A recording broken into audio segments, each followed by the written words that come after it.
You know, as we look back historically, there is some precedent for this.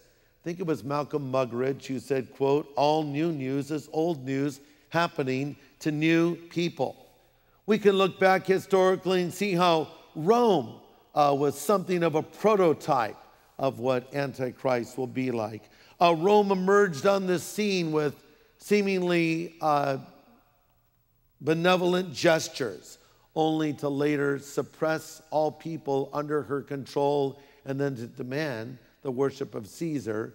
And if that was not done, people would be put to death. A more contemporary example would be Adolf Hitler.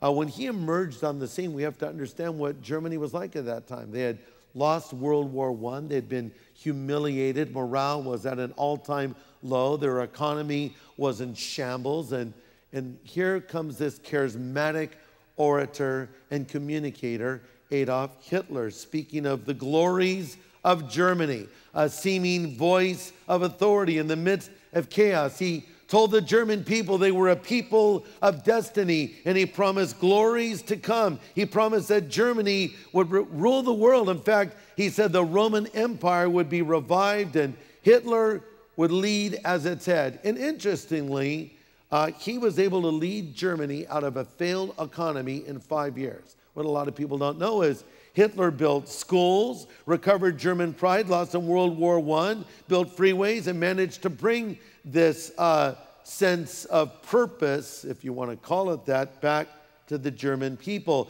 Hitler even reached out to the churches, asking them to join him. Some did, others did not.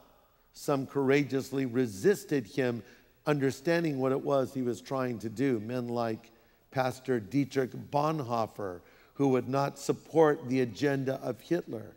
And of course, it was only in time that Hitler's real agenda began to be revealed.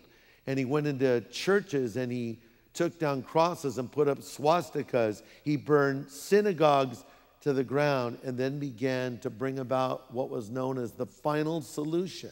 At first, they took Jewish people and they broke into their shops and shut them down and forced them to wear that yellow Star of David. But then they started routing them into ghettos, taking all of their possessions from them, and then they just started executing them. But the German soldiers, many of them, had a hard time just shooting these people, so they had to devise a more efficient way, if you will, of wiping the Jews off the planet because they considered them subhuman, and thus they developed these concentration camps with names like Treblinka and Ravensbrück, and of course the notorious Auschwitz.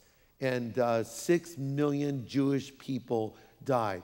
Hitler was like a forerunner of Antichrist. Hitler came at first as a man of peace and ultimately turned out to be one of the most wicked men who ever lived. Antichrist will come initially looking like a good guy, but in time it will be revealed that he is the worst guy of all.